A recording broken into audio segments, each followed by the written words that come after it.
Mike Mayock from the NFL Network sitting by. Let me run down some headlines here. Oklahoma City over the Rockets. Pacers beat the Hawks. Spurs beat the Lakers. And the Lakers are banged up. They go back home, and they're the fife and drum bugle corps here. Russ Smith returning to Louisville, even though it sounded like his dad made his decision for him. Heat Bucks tonight. Nets, Bulls, Clippers, and the Grizzlies. We talked about the college football playoffs, and now you realize the presidents and chancellors, the smartest guys in the room, they now realize how much money is there. And I've been saying it for years.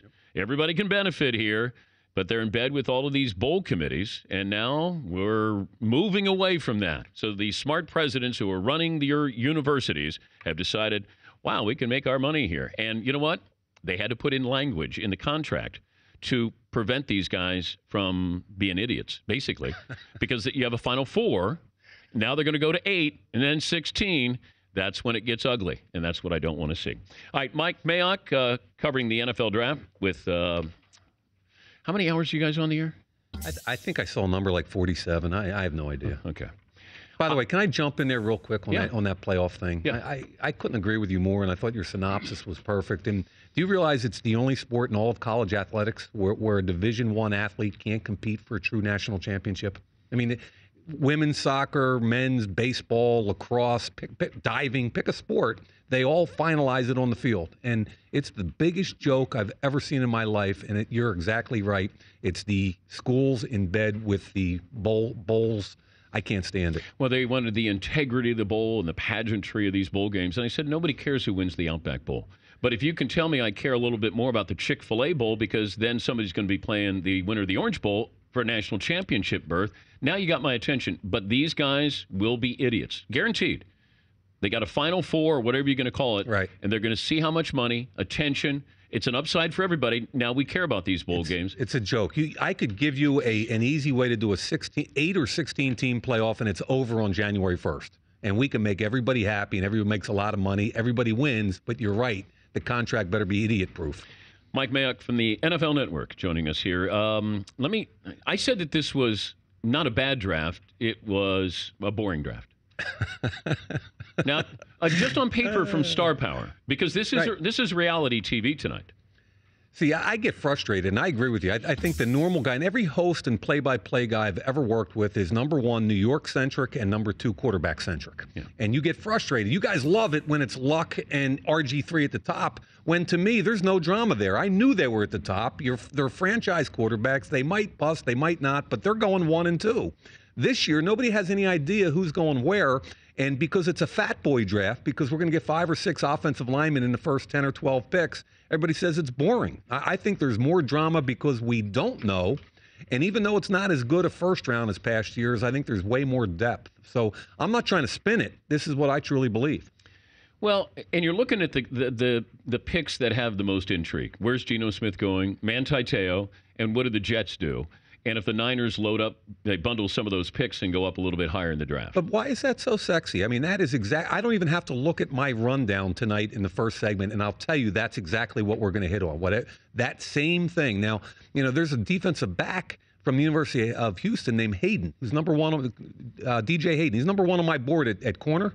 He's starting to slide because he's hurt, though, isn't he? He's not hurt. He's medically cleared by all 32 teams, okay? But he almost died on the practice field in November in a freakish accident. Could have died. They cracked open his chest. They saved his life. He almost bled out internally. All 32 teams have cleared him, Dan, right? The coaches who usually are pushing the medical to be aggressive, now all the coaches and GMs are going, wait a minute, we don't know how this kid's going to react. Oh, my goodness, he almost died. Will he be a tough kid? Will he be the same player? So there are all these other kinds of stories that I think are fascinating, but we're going to beat to death Manti Te'o. Yeah. We're going to beat to death whether or not San Francisco trades up, and we're always going to beat to death the New York teams. Well, what happens, though, and when I worked at ESPN, the philosophy of the mothership is like a disc jockey at a top 40 station. Right. We keep playing the hits. Right. That's all. But if you do that, it's pablum for the masses, and all you're doing is reinforcing what you're doing. Absolutely. But that's where I like where we expound upon some of these other stories here. I want to know who is going to have an impact here. And I said Tavon Austin out of everybody. Yep. The skill position, I would grab Tavon Austin in a second because I can line him up in a variety of ways. And I know he's small. You got to catch him first. Why is he not a top 5 pick?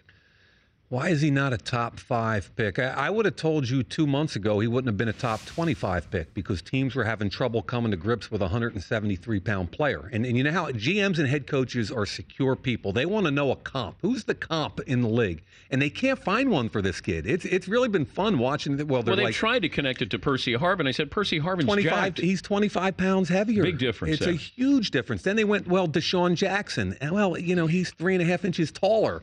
And, well, how about McCluster? That's interesting, but this kid's a much more explosive athlete, so they can't find a comp.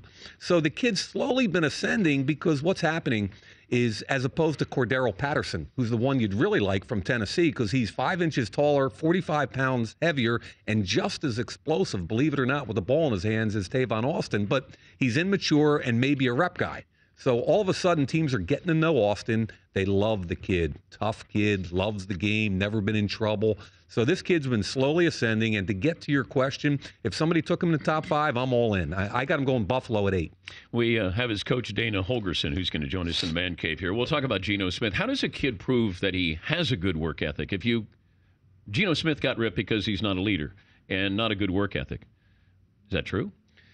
I think the hardest thing in this draft are the intangibles, especially at the quarterback position. And that's why there's such a bust rate. I mean, when Jamarcus Russell came out a few years ago, and I'm at almost every high-level quarterback pro day in the last 8 or 9 years, almost every one, okay? Jamarcus Russell had the best pro day I've ever seen in my life. I was standing next to veteran coaches, GM scouts, and everybody was going, oh, my God. I mean, in a pair of gym shorts, Dan, it was awesome. Like, if you're playing flag football, yeah.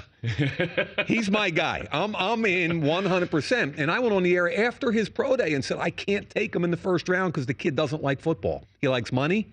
He likes looking good in shorts, but he doesn't like football. So I couldn't touch him in the first round. But Ryan Leaf was the same way. Ryan Leaf was the same way. And the juxtaposition of that is Matt Ryan, Peyton Manning, Andrew Luck, RG3.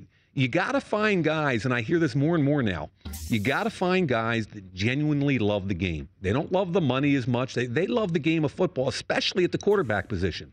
That's the most important. Gym rat, you're a basketball player, right? Is a guy a gym rat? First guy in the morning, last guy at night. And that's people are saying, what is Geno Smith? Is he that guy? He's Mike Mayock from the NFL Network. Got a busy night as they cover the draft. Round 1 tonight, joining us, Dan Patrick Show. Also, the Jets fascinate me. But they're going to frustrate me, too. Unless they trade down with these two, I would trade down, and I'd get 5 picks instead of 2 or 6 picks or whatever you can get. There's going to be somebody who wants to move up. How do you know that? I hate when people just automatically assume there's a marriage partner out there for every team.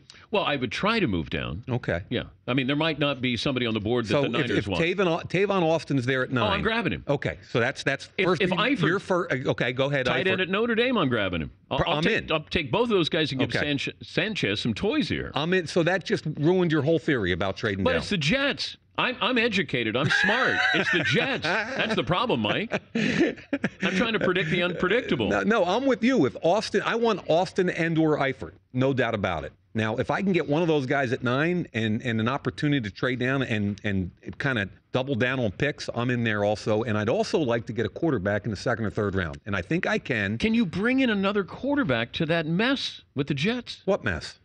Well, I got Sanchez. Yeah. Garrard. Yeah. Tebow. Yeah. McElroy. Okay. I'm going to bring in another guy? All I'm telling you is you've got Tim Tebow and a bunch of guys.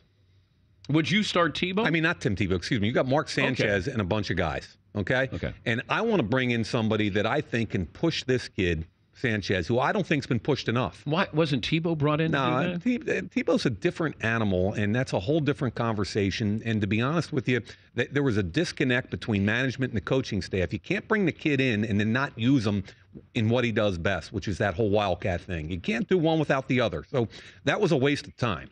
And it will be again this year if they don't get rid of him soon. So my perspective, go get yourself E.J. Manuel. Go get yourself Barkley. Go get yourself somebody, Ryan Nassib, who's going to come in there and not really care about Mark Sanchez and push the hell out of him, because that's the way you're going to find out. But this is a transitional period for the Jets. I believe this is Sanchez's last year and Rex Ryan's last year.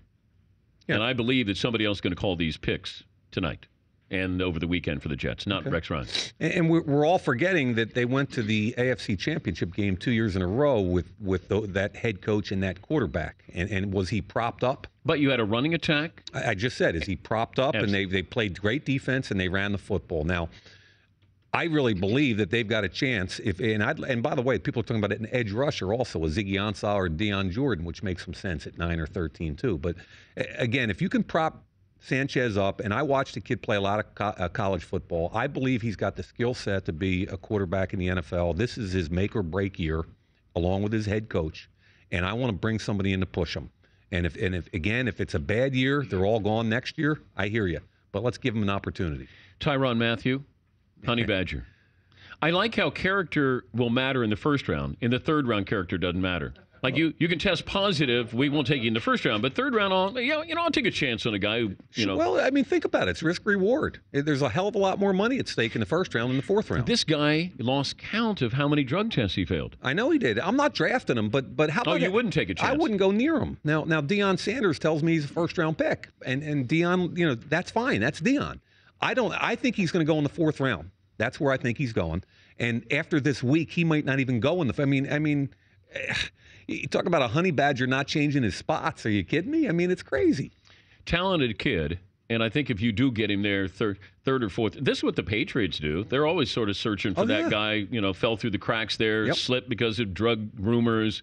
And they've got the locker room that can handle them. I have a bet right now with a coach in the league. I have a bet, a dinner bet. It's a golf bet with a coach who we're going to play golf down the Jersey Shore this summer, and he says he goes in the first 2 rounds. And I said, you're nuts. And he's got a bet with his head coach and his general manager.